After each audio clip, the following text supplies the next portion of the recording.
Bon après-midi, mesdames et messieurs. Buenas tardes, señoras y señores. Good afternoon, ladies and gentlemen. Welcome. My name is Sung-Hoon Kim, and I will be your MC for this event. Welcome to the 40th Assembly. We have, during the next 9 days, 67 SkyTalk presentations from professionals at ICAO and in the private industry for you. We are coming to you live, so I'd ask you to please put your cell phones on vibrating mode. During the presentation, if the speaker chooses to do so, have a town hall type of meeting, or if you want to keep your questions till the end, we can do that. Please, I would ask you to please come up to the mic and state your questions. Now, for those who want more information on how to obtain these links, please make sure to drop off your business cards at the back. We've had 6 great presentations today so far. This is day 1, session number 7. If you want more information, please make sure to go to on YouTube and type ICAO for more information. Now, today's topic, leading into today's topic, everybody enjoys a great story with happy endings, whether it be a story of good and evil, or boy meets girl, or love triangle, right? Our next presenter would love to share success stories in the field operations section.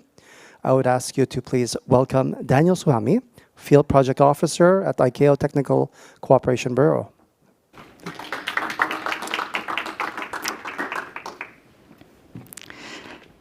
Thank you, and yes, we enjoy stories. It's actually quite good. 7 is my lucky number, so I'm happy to be the 7th presenter of the SkyTalk series during this assembly. So thank you all again for attending, and thank you again for the team preparing this lovely SkyTalk. My name is Daniel, and I will be presenting the Technical Cooperation Bureau of ICAO, and eventually some nice success stories. So as per best practices of a presentation, it's good to have a table of contents, or so they say. So here is the table of contents, and my goal at the end of this presentation is that hopefully you will understand all of these concepts that I've put, I hope. So without further ado, let us begin. ICAO Technical Cooperation Bureau. Who is TCB, or what is TCB, and why should you even consider TCB? This is the essential question, or essential questions rather, I should say. And, well, I'm going to try to answer this in the 25 minutes that have been allotted to me. So ICAO's Technical Cooperation Bureau is ICAO's project implementation arm, and it has been so since its establishment in 1952. So that's over 65 years of experience implementing projects across the full spectrum of civil aviation. Often friends or family, people ask me, hey, Daniel, where do you work again? What is it you do? It's very complicated, usually to explain. First of all, ICAO is not easy to explain to the layman, if you will, and TCB within ICAO is even further complicated. So I often give this analogy, which I find is the best way to explain how TCB can support the states and airports and air navigation service providers. So I'll go and I'll ask you, if you wanted to build a house, would you build it yourself?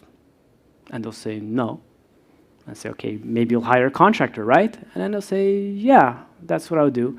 But does that contractor build it himself? And they go, well, no. What does he do? Well, he'll have different teams of specialists that come in. So maybe first an architect to design the plans, and engineers to do some planning, people to do the foundation work, masons for the brickwork, carpenters for woodwork, electricians, roofers, a plumber to do plumbing, I guess, and so on and so forth. And that's essentially what we do in TCB. Except we're not building houses, we're building capacity in the whole civil aviation sector. And that's our goal, that's our mandate. That is why TCB was established as part of a bureau in the ICAO. How do we build this capacity? How do we support the states? So I've highlighted here the 4, let's say, blocks of services or support of TCB offers to the states. Not just the states, but also, as I mentioned, airports and air navigation service providers, and other organizations as well. So we can work also with international organizations, NGOs, and things like that. So I'm going to explain a bit more all of these services in due time. But one thing I do want to stress and highlight is that any project can have one or any combination of all of these services. And the purpose of this is to really customize a project to meet the need to achieve the goals. So we're looking at maximum flexibility to optimize the results. And I can't stress this enough. In fact, if there's only two things that you remember from this presentation, I hope it's more than two things, but if there's only two things, it's that we can offer the maximum flexibility to meet the goals, and TCB is available to support for the full gambit, the whole spectrum of civil aviation. Now, I know what you're thinking. This is very beautiful abstract art. It should be in the Orly Museum in Paris. Sadly, this is not the case. This is my wonderful attempt at some graphic design, and I'm very proud of it, though, I have to say.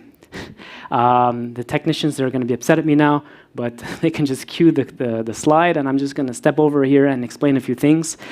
So as you can see in the x-axis, I have put a number of aviation areas or sub-areas. This is non-exhaustive, by the way. It's just to serve as an example. And here on the, I see they got cut. It doesn't matter.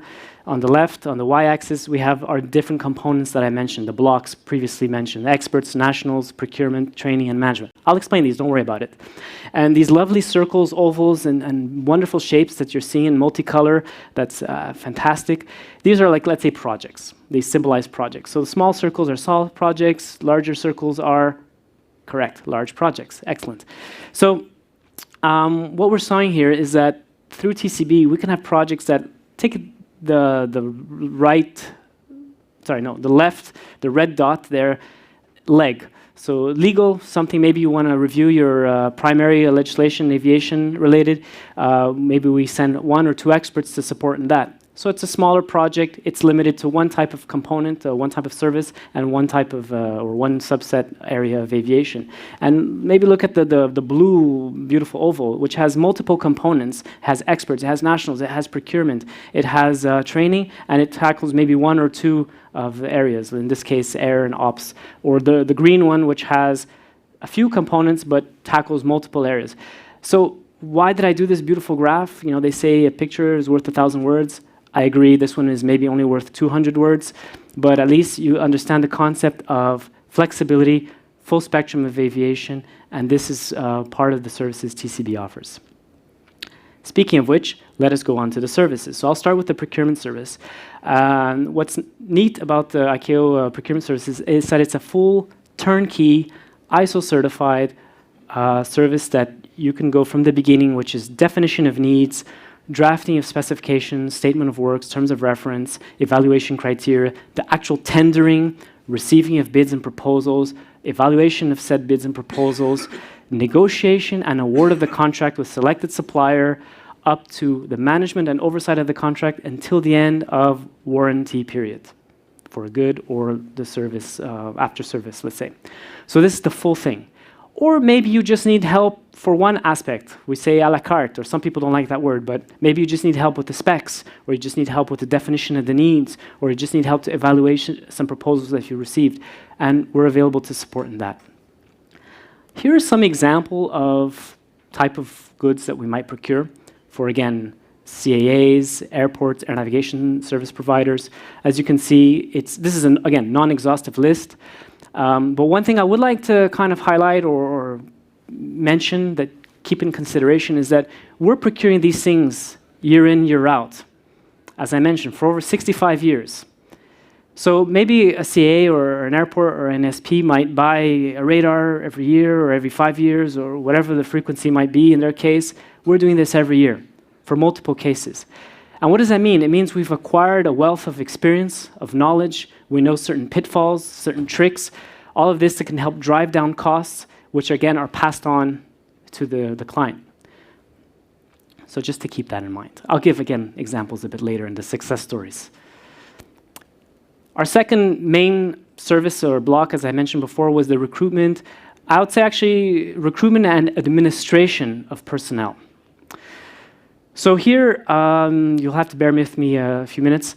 We have two large subsets of this. One is the international experts that we recruit, and the other is the national that we administer. I'll get to that in a second. Let's continue with the internationals. So within the internationals, we also have two subsets. We have what we call advisors and what we call operational assistants, or the OPAs. The advisors, they're really the classic consultant that comes in, gives some advice, might do a gap assessment, do a review of documents, do some maybe a seminar or OJT, things like that. Whereas the OPAs, they're actually embedded within the CAA, and they're authorized to conduct surveillance inspection and sign off on certifications.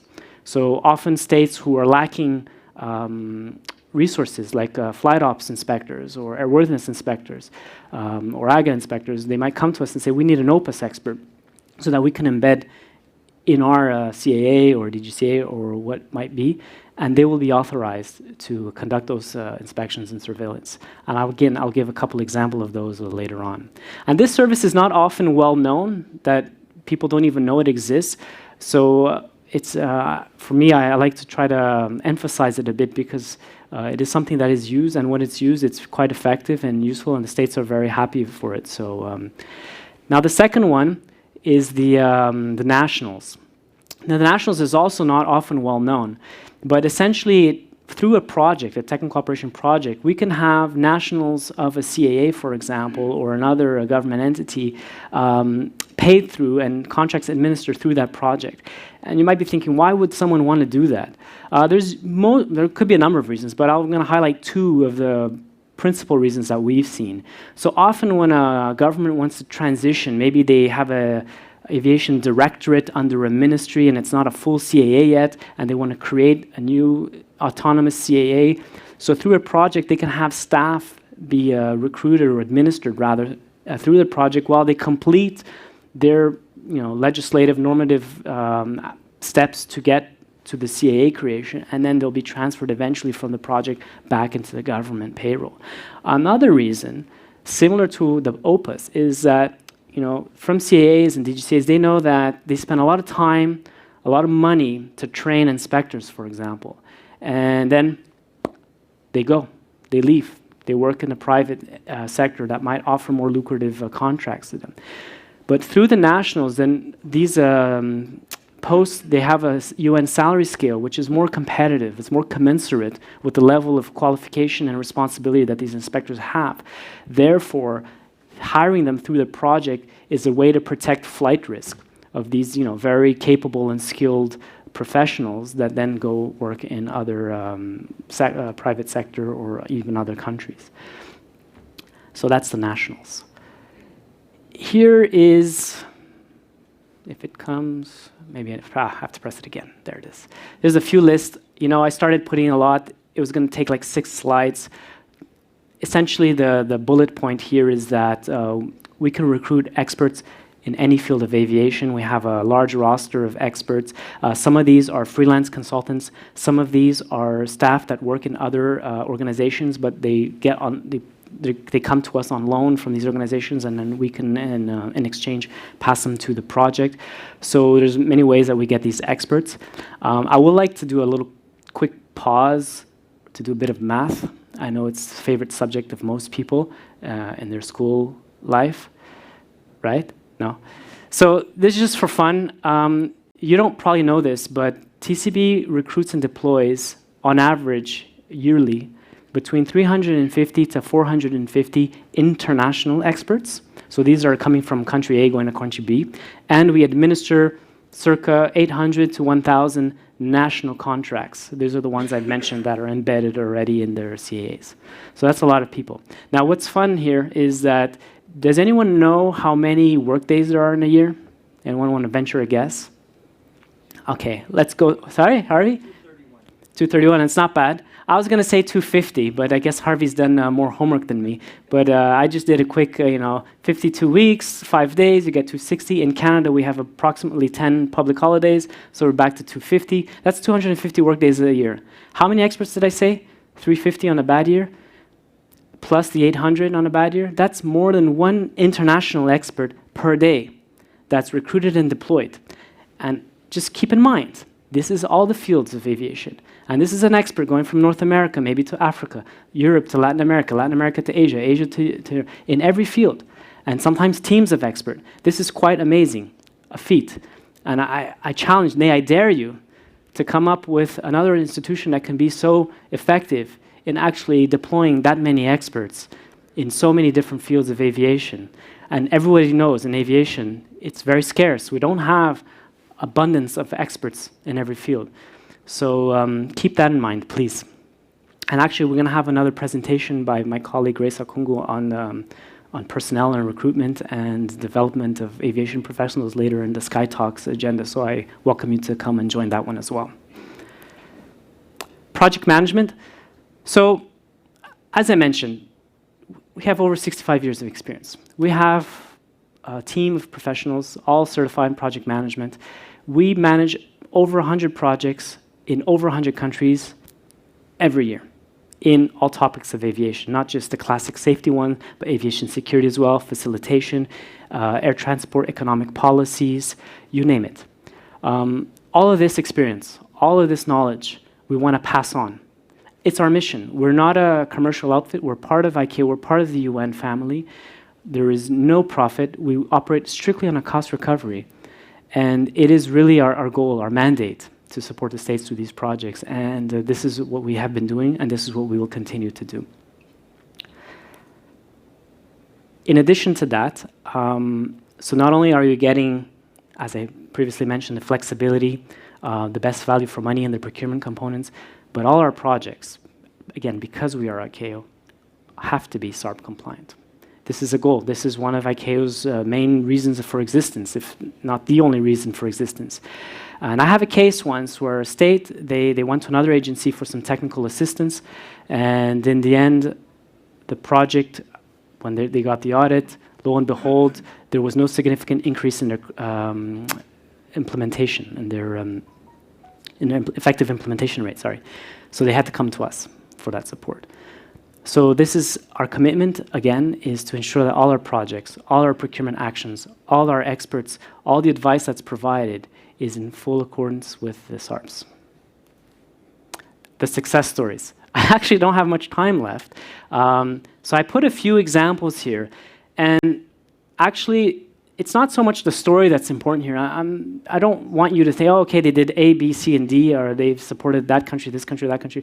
That's not really what's important in the stories I'm going to quickly tell here. What's important, or what I hope you'll get from this, is some inspiration, some idea, hey, you know what? That's a similar challenge we have. That's a similar issue. I guess we can come to TCB and ask for advice or support in that case. So I'm going to talk about the components, the services that we mentioned. So the procurement one. So for example, in the Americas, in Argentina, we've procured a lot of equipment, air navigation equipment, radars, ILS, communication equipment. We've supported their search and rescue outfit, even procuring aircraft. In Peru, similarly, we've procured a lot of air navigation equipment for the ANSP. ASECNA, same thing. Network of radars, a few years, I think it's coming to a close now. I think it was 14 or 16. We bought simulators for them. That's the same case as Lebanon as well in the Middle East. We bought a simulator for them, air traffic control for their training academy. So those are just some examples of the procurement actions. And not only, these are mostly, I guess, goods, but you can also procure services. So like Panama, we've been working with the Tocumen airport for over 20 years. Anything you can think of an airport, we've supported in procuring, whether it's baggage handling, boarding bridges, IT systems at the airport, check-in counters, whatever it is, we've supported them. And we've also done, for example, the runway pavement maintenance contract as well. So this is more of a service, not ground handling as well. So these are not necessarily physical goods, but they're actually services. We've also commissioned studies, environmental studies in Costa Rica. So we've used our procurement facilities for that.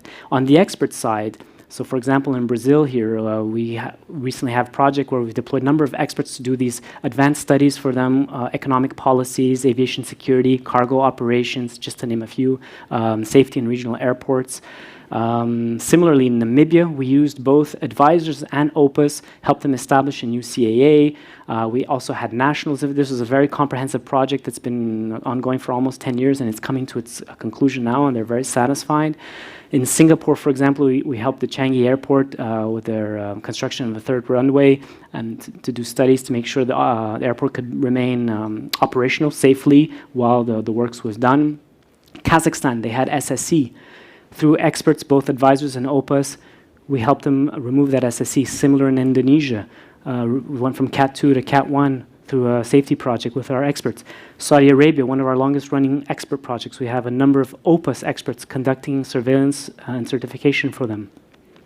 Qatar and the DCTP, maybe you don't know what that means, that's Developing Country Training Program. So we have both in Asia in 3 countries, Singapore, Korea, and India, as well as Qatar. This is where the training academies, they offer some fellowships from states that are eligible, and it's been a very successful project for many years. In Qatar, it's more recent, but the other ones in Asia have been longer standing. And finally, I'm going to mention Somalia, which is probably one of the greatest success cases we have. So maybe some of you know, maybe some don't, but I don't know, maybe 20 years ago or more, a UN Security Council mandated ICAO to basically oversee the airspace of Somalia because of the delicate political situation over there. And we have been overseeing that airspace ever since. And this has been managed through an ACC in Kenya. And in time, with a lot of training, we had OPUS experts, national experts, procurement of infrastructure. We've been able to establish now their whole system back in Somalia, and they're transferring back control within the state. They now have the capacity. We've essentially built that capacity in that state that they can now manage their airspace. So it's a beautiful story, actually. It was a long, long project, obviously very challenging, very complex, but in the end, successful. So this is a great success one for you. So I'm almost over my presentation. Here are just a summary of the advantages of coming to TCB. So neutrality, we are UN, we have no particular interest. Technical objectivity, as I mentioned, SARPs compliance is mandatory for us. Transparent procedures, we're ISO certified across the Bureau. Experience, I've said it a few times already. The competitive pricing, again, we work on a cost recovery basis only. The flexibility, I can't stress this enough. And finally, one I like is the one-stop shop. You can come here, discuss with us, whether it's a safety issue, a security issue, economic policy issue, a training. It doesn't matter. We are available to support. And I will add to that one final one, which is not really an advantage per se, but maybe a consideration that I invite you to keep in mind. Maybe my bosses won't like that I say this, but I'm going to say it anyway. I'm going to ask the question, and then hopefully someone can answer it. But here's the question. What does it cost you to come and request assistance to ICAO TCB? Does anyone want to venture an answer? Time. Time? Okay. That's a beautiful answer, actually. It's a good answer. But that's it. Nothing. There's a zero cost. Just your time to make the request. So there's no real disincentive. In fact, you're doing yourself a disservice of not at least coming to ICAO TCB and requesting. Maybe you end up doing it by yourself or with someone else. That's fine. But really, why would you not come to ICAO TCB to request assistance? And we're here. This is our mandate. There's no bonuses. Nobody gets an extra check at the end of the year. We're just a committed team of people that are passionate about aviation who want to ensure that we succeed. And here's my last slide. Here's a map of the world. I believe it shows all the projects that, all the states in which we've had a project currently or within the last 5 years, I believe. I'm not sure. I know you can't read. That's not important. What's important is that almost every state is there. It's easier for me to say which states we have not had experience in than the other way around. And really, as I mentioned, this is our mandate. It's our goal. It's our mission. It's our passion to support the states to achieve the result. Ultimately, that's what we want, so that in the end, no country is left behind. And I think that's it. My time is almost there. So if they will allow me, I will take this opportunity to thank my family for supporting me, my agents, no, I guess. I tried. Thank you. I'm happy to take questions, though. I think we have 7 minutes for questions, so if there's anyone. No questions. So you did understand the table of contents. We can go back. No questions? I guess that's it then. Okay. Well, thank you. Thank you, Daniel.